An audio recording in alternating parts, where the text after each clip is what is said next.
여러분, 오늘 말씀의 제목을 위기는 기적과 축복의 시작입니다 라고 정했습니다. 우리 교회가 새벽에 출애굽기 강해를 하고 있는데 이 말씀이 너무너무 은혜가 되어서 우리 주일 성도들과 함께 은혜를 나눠야 되겠다 해서 오늘 본문을 주일 예배에 올렸습니다. 여러분, 살다 보면 위기가 너나 할 것 없이 다 찾아옵니다. 위기가 찾아오지 않는 사람은 아무도 없습니다.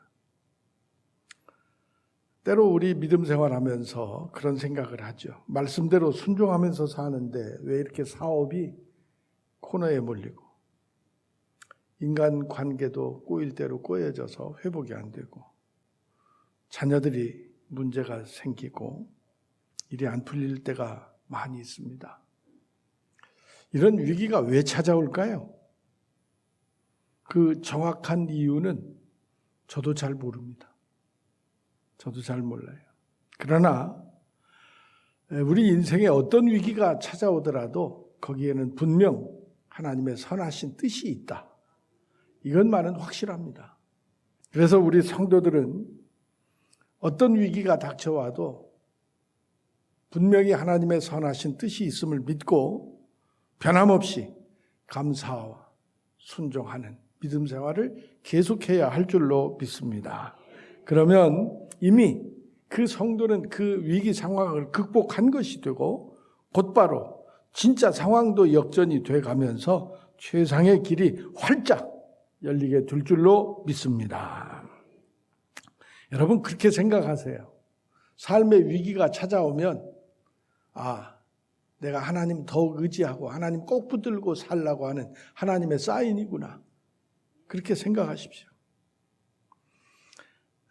하나님의 말씀은 성경을 펴서 읽을 때, 설교 말씀을 들을 때 그때도 하나님의 말씀이 들려지지만 때로는 고난을 통해서도 하나님이 우리에게 말씀하십니다. 때로는 철없는 아이들을 통해서도 하나님이 내게 말씀하시는 거예요. 아이들이 조금만 아파도 부모는 발을 동동 구릅니다. 어찌 할 바를 모르죠. 병원에 아무리 데리고 가도 열은 안 떨어지고 당황이 될 때가 많이 있습니다.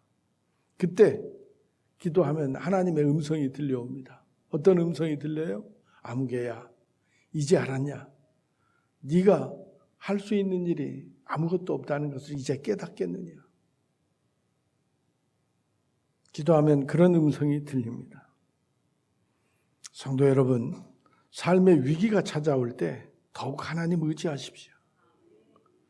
노련한 뱃사공은 바람을 이용해서 배를 앞으로 나가게 합니다. 제가 새벽에 그런 얘기를 했어요. 요트 얘기를 해드렸습니다. 요트는 뭐죠? 바람을 이용해서 앞으로 나가는 배입니다. 그래서 바람을 잘 타기만 하면 아주 높은 마력을 가진 그런 고성능 배보다도 더 빨리 달리기도 하지요.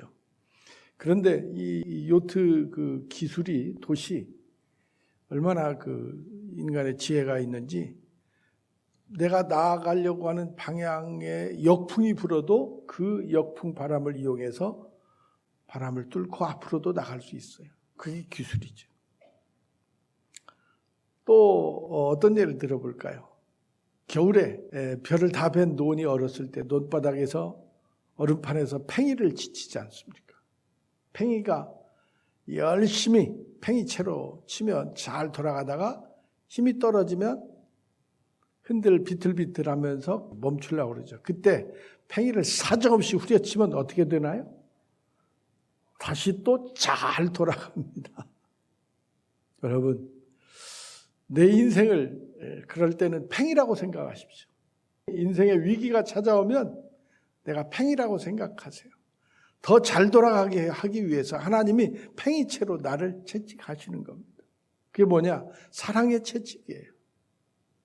하나님은 사랑하는 자마다 채찍을 드시느니라. 징계가 없으면 누구라고요?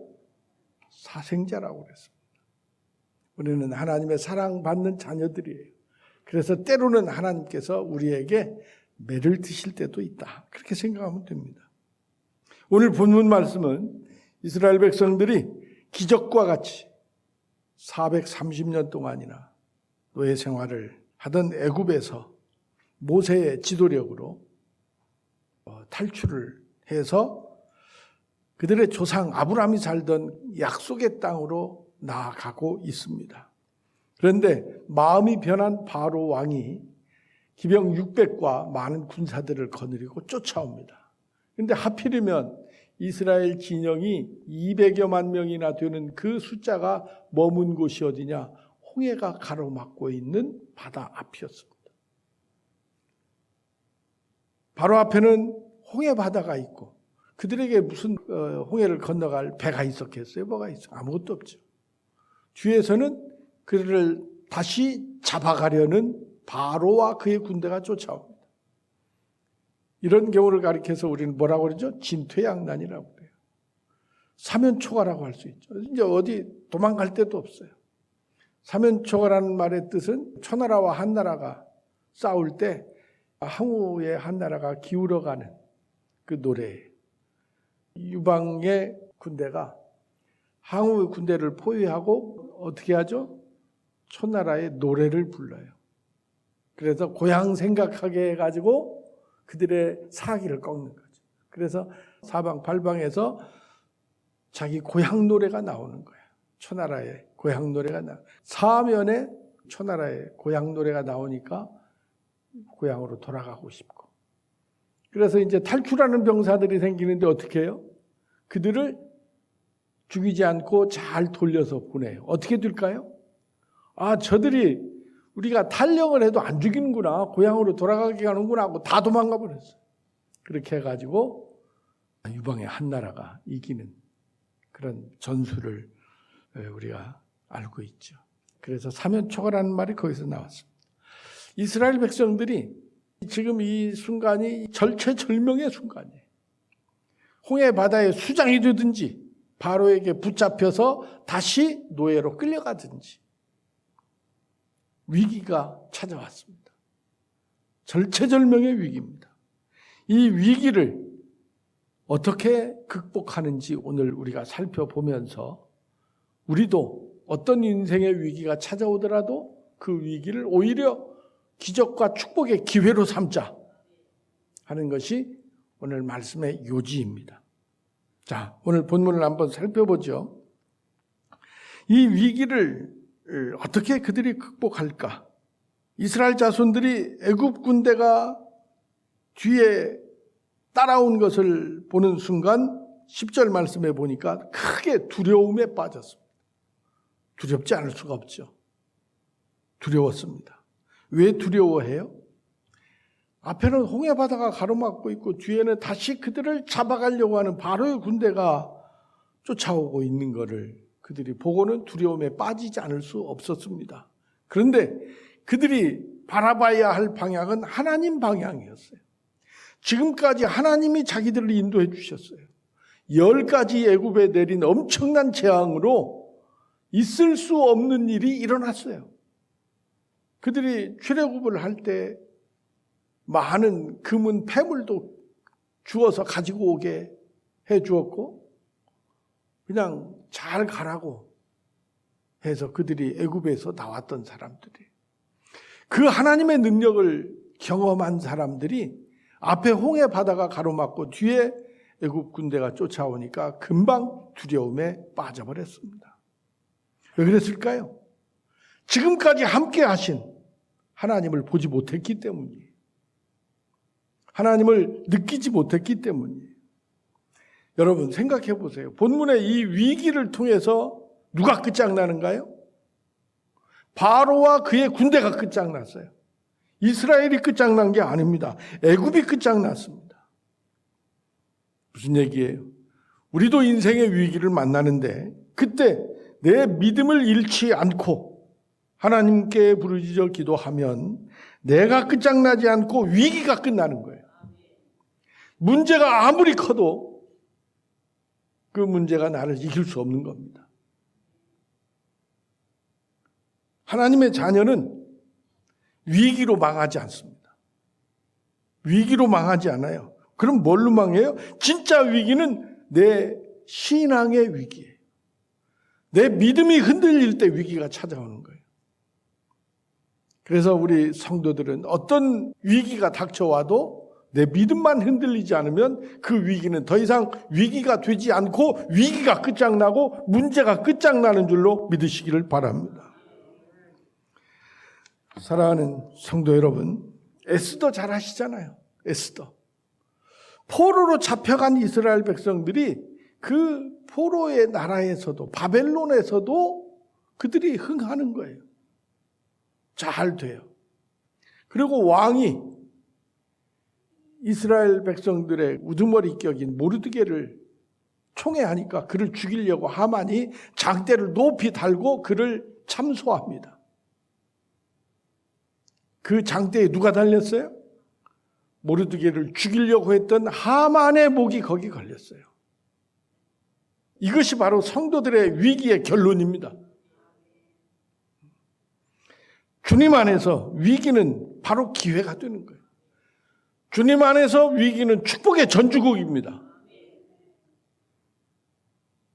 제가 늘 두려워하지 말라고 하는 얘기를 동네 개들 얘기에서 많이 하곤 했어요. 제가 시골에서 목회를 하면서 개를 키웠습니다. 지금은 이제 못하지만 옛날에는 여름 보양식으로 이 개장수들이 많이 트럭에 철망을 싣고 사가죠. 그런데 정말 신기한 거는 아무리 사나운 개도 개를 사가는 개장수가 와가지고 이렇게 개집 앞으로 가면 짖지를 않아요. 절대 짖지 않아요. 무섭게 짖어대던 개가 짖지도 못해요. 그리고 꼬리가 딱 붙어버려요. 그리고 슬슬 기어서 집으로 들어가거나 꼼짝 못해요. 저는 그걸 처음에는 기이하게 여겼는데 나중에는 이해가 되더라고요. 이 개를 잡으려는 그 사람의 눈이 무섭게 그 개를 제압하는 거예요. 신기하더라고요. 개도 자기가 두려워하면 알아요, 그거를. 어린아이들이 개가 짖으면 막 무서워서 막 움찔하잖아요. 그러면 더 짖어요. 근데 개가 막 짖고 달려들려고 할 때 돌멩이가 있으면 돌멩이를 하나 든다든가 조그만 막대기라도 하나 있으면 그거 들고 호통을 치면 어떻게 해요? 도망갑니다. 도망가요. 여러분, 우리를 넘어뜨리려고 하는 어떤 그 어둠의 세력들의 농간이나 장난도 똑같아요. 내가 어떤 문제의 위기를 만났을 때 두려워하면 옳지, 너는 걸렸다 하고 이제 더 우리를 잡아들이려고 하는 거예요. 두려워하고 불안해하고 안달하고 나를 들들 볶으면 마귀는 더 신이 나가지고 나를 넘어뜨리려고 하는 거예요.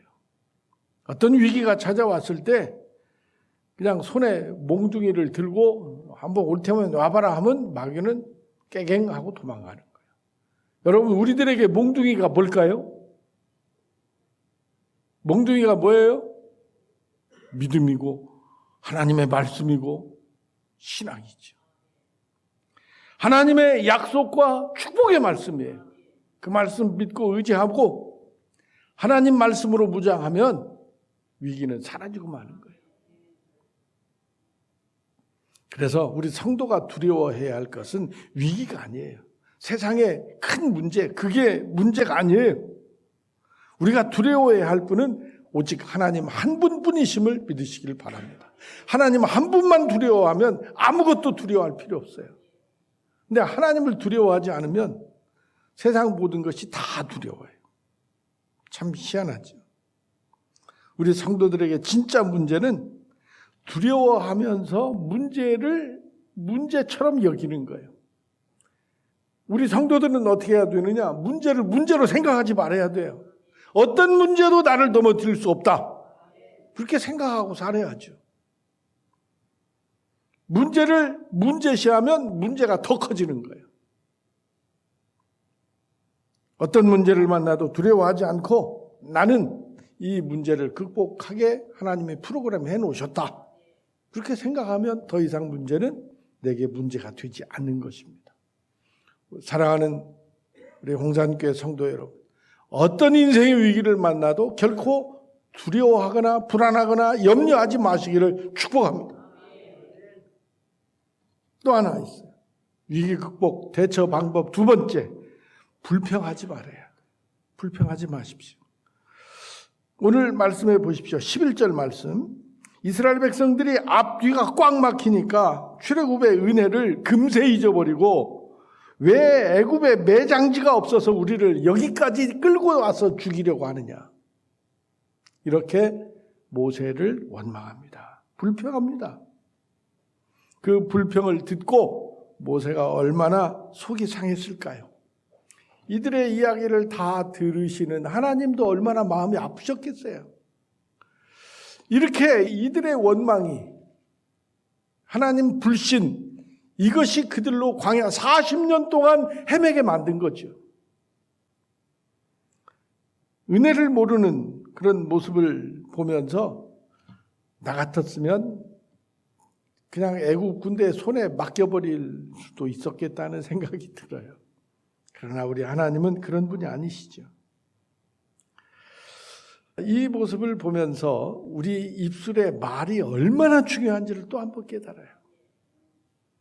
지금까지 있을 수 없는 초자연적인 그런 능력을, 하나님의 능력을 체험하면서 그들이 애굽에서 나왔지 않습니까? 그러면 하나님이 이제는 또 어떻게 우리를 인도하실까 기대하면서 하나님을 믿어야지요. 그런데 그들은 원망하고 불평하고 모세를 원망합니다. 이게 이스라엘이에요. 그래서 두 번째는 원망하고 불평하지 말아야 돼요. 위기가 닥쳐올 때는 내 입술을 조심해야 돼요. 말을 조심해야 합니다. 위기가 닥쳐올수록 더 희망의 말을 많이 하고 감사하는 삶을 살아야 됩니다. 여러분, 죽고 사는 것이 혀의 권세에 달려있다고 그랬어요. 말은 축복의 문을 활짝 열기도 하고 닫아버리기도 하는 거예요. 여러분, 우리들의 입술에 구원과 축복과 행복이 다 담겨져 있습니다. 입술은요, 가장 위대한 영적인 무기입니다. 입술로 축복하고 감사하는 말을 많이 하시기를 축복합니다. 이 말이 기적의 원천이에요. 마태복음 12장 32절 말씀에 누구든지 말로 인자를 거역하면 사하심을 얻지만 누구든지 말로 성령을 거역하면 이 세상과 모든 세상에서도 사하심을 얻지 못하리라. 이 말씀이 무슨 뜻입니까? 영원히 사할 수 없는 죄는, 용서받지 못하는 죄는 도적질이나 살인이나 간음이 아니라 말과 관련된 죄다, 그 말이에요. 얼마나 무서운 말입니까? 그만큼 말이 중요해요. 그래서 우리는 해야 할 말, 해서는 안 될 말, 이거를 항상 구분하고 말을 잘 해야 되겠습니다. 여러분, 입술만 잘 관리해 보십시오. 입술을 잘 열고 잘 닫으면 그 입술이 엄청난 무기가 됩니다. 예. 말은요, 상황을 좋게도 만들고 더 꼬이게도 만드는 거예요. 적절한 때 적절한 말을 하는 사람은 성공의 1순위입니다. 그런 사람은 사업이나 인간관계나 가정, 부부 생활이나 결혼, 성공 가능성이 현저하게 높아져요. 근데 열심히 해놓고 말 한마디로 다 까먹는 사람들 있잖아요. 얼마나 안타깝습니까? 우리 성도님들, 야고보서 3장 6절 말씀 하나 더 읽어드립니다. 혀는 온 몸을 더럽힌다 그랬어요. 사람들은 그렇게 얘기합니다. 입으로 들어가는 것이 더러운 게 아니라 입에서 나오는 게 더럽힌다고 그랬어요. 혀는 온 몸을 더럽힌다. 여러분, 들어가는 음식이 중요한 게 아니에요. 나오는 말이 중요한 겁니다. 어떤 경우에도 불평하고 원망하는 말은 하지 마십시오. 어떤 사람들 이 말에 독이 들어있거든요. 그 독이 든 말을 듣는 사람이 아파서 헤어나지도 못하고 그렇게 되는 경우가 많은데, 그런 말을 하는 사람도 그 독에 오염이 되는 거예요. 이 말이 아름답게 나와야 되는데 이 말이 어디서 나와요? 내 마음에서 나오죠. 내 마음에 있는 생각들이 말로 나오는 거예요. 말을 변화시키려면 내 마음이 변화돼야 돼요. 그래서 뭐가 필요해요? 하나님 말씀이 필요한 거예요. 말을 이길 수 있는 것은 하나님 말씀밖에 없어요. 우리 말해놓고 그냥 후회되는 경우가 얼마나 많아요. 아이고, 내가 왜 그랬지? 왜 그런 말을 했지? 이 잘못 나오는 말을 제어하고 줄일 수 있는 방법은 하나님 말씀밖에 없습니다. 에베소서 5장 26절 말씀에 말씀으로 깨끗하게 된다 그랬어요. 말씀으로 깨끗하게 된다. 히브리서 4장 12절 말씀이 마음의 생각과 뜻을 감찰한다 그랬어요. 이렇게 말씀이 능력이 있고 위력이 있습니다. 말씀이 있어야 내 마음이 변하고, 마음이 변할 때 말이 변하는 거예요. 사랑하는 성도 여러분, 우리들의 입술이 사람을 살리는 말이 될 수 있기를 축복합니다. 죽이는 말을 하지 마세요. 살림을 잘해야 돼요. 살림이 뭐예요? 사람을 살리는 게 살림이에요. 주부들이 집에서 살림 잘하는 게 뭘 잘하는 거예요? 가족들을 살리는 거예요. 말을 잘해야 살아납니다. 영혼을 파괴하는 말은 누구에게도 하지 마십시오. 그 말은 바로 뭐냐? 불평하고 원망하는 거예요. 그 불평하고 원망하는 말이 나를 집어삼킵니다. 네. 어떤 경우에도 원망하지 말고 불평하지 마십시오. 세 번째입니다. 12절 말씀 보십시오. 이스라엘 백성들이 우리를 왜 애굽에서 이끌어내느냐? 애굽 사람을 섬기는 것이 여기 광야에서 죽는 것보다 낫겠다. 이렇게 말합니다. 불평 속에 뭐가 있어요? 애굽으로 돌아가자. 애굽으로 돌아가자. 뭡니까? 뒤돌아보는 거예요. 여러분, 어떻게 애굽 종살이가 좋습니까? 민족의 주체성도 없이 그냥 목숨만 붙어 있으면 그게 답니까? 애굽의 종살이는 죽지 못해서 사는 삶이에요. 번성하고 창대해지니까 애굽 사람들이 산의 아이를 낳으면 다 죽게 만들고 그게 사람 사는 거예요? 아니죠. 요셉 때까지 좋았어요. 요셉 이후 후손들 400년 동안 그들의 삶은 하루도 통곡이 그치지 않는 삶이었어요. 그런 비참한 삶을 살겠다고, 여기서 죽는 것보다 그게 낫겠다고, 이게 말이 안 되잖아요. 원망이 생기면요, 이렇게 분별력도 없어지고 또 감사할 일도 없어지는 거예요. 여러분, 이 원망을 듣고 모세가 뭐라고 그래요? 13절 14절 말씀, 너희는 가만히 서 있어라. 여호와께서 우리를 어떻게 구원하시는지 보아라. 이렇게 말씀하십니다. 여러분, 하나님이 구원하시고 하나님이 싸우시겠다고 말씀하십니다. 그래서 우리는 어떻게 해야 돼요? 어려우면 기도하면서 하나님의 때를 기다리는 거예요. 뒤돌아보지 말고 기도하면서 하나님이 나를 위해서 어떻게 움직이시는지를 기대하며 살펴보세요. 그게 방법이에요. 뒤돌아보지 마세요. 어떤 힘든 일이 닥쳐도 원망하고 뒤돌아보지 말고 가나안 땅을 바라보며 나가십시오. 가나안 땅은 약속의 땅이에요. 가나안 땅은 우리 조상 아브라함에게 약속해 주신 땅이에요. 하나님은 약속하신 바를 하나도 지키지 않으시는 것이 없어요. 그 약속을 지금 하나님은 실현하고 계시는데 뒤를 돌아보고 다시 돌아가고 싶다고 얘기하는 건 아니죠. 성도 여러분, 내게 어떤 문제가 생겼을 때 그 문제만 바라보지 말고 문제 뒤에 계신 하나님을 바라보시기를 축복합니다. 짙은 구름이 태양을 가려도 구름을 넘어 올라가면 태양이 우리를 여전히 비추고 있지 않습니까? 문제가 클수록 하나님의 사랑과 능력은 더 풍성하게 준비됩니다. 내가 못해도 하나님은 하실 수 있습니다. 지금까지 나를 여기 인도해 주신 에베네셀 하나님은 지금도 나와 함께 하시고 내일도 미래도 언제나 나와 함께 하실 것을 믿으시기 바랍니다. 우리 기독교의 가장 큰 특징이 뭐예요? 미래지향적인 거예요. 임마누엘의 하나님, 그 하나님이 나의 필요를 아시고 다 예비해 놓으셨어요. 내가 가는 길목마다 나의 필요한 것들을 다 예비해 놓으셨어요. 여호와 일의 하나님.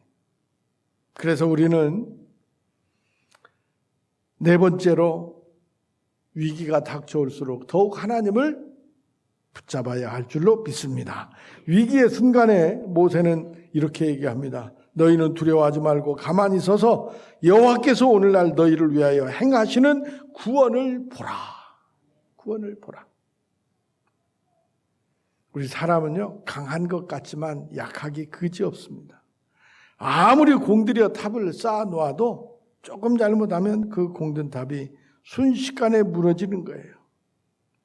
어떤 분들 보면 성공한 다음에 신앙이 나태해집니다. 위험한 일이죠. 성공해서 조금씩 높아지면 가는 코스마다 공격을 당하는 거예요. 한번 생각해 보십시오. 대통령이 되려면 어디서 잘하면 돼요? 자기 당에서 잘하고 또 뭐 국민들의 신뢰를 얻으면 될 수 있겠죠. 근데 대통령이 되면 어떻게 돼요? 야당도 막 난리를 쳐. 흠집내기에 혈안이 돼서 우리는 올라갈수록 더 힘들고 어려워지는 거예요. 돈을 벌어도 마찬가지죠. 돈을 벌면 우리는 어떻게 해야 돼요? 더 헌신하고 나누고 베풀며 살아야 되겠지요. 혼자서는 길이 없지만 하나님의 함께 하시면 언제나 길이 있음을 믿으시기를 바랍니다. 어떤 위기가 닥쳐와도 그 위기에 내가 위축될 필요 없습니다. 위기가 오면 옳거니 이제 하나님의 은혜의 시간이 다가왔구나. 하나님의 놀라운 기적의 능력이 나타날 것이고 내가 그 능력을 체험하게 될 것이다. 이렇게 생각하시면서 앞으로 닥쳐올 어떤 위기에도 잘 믿음으로 대처하셔서 그 위기를 축복과 기적의 기회로 만들어가는 저와 여러분 될 수 있기를 주의 이름으로 축원합니다.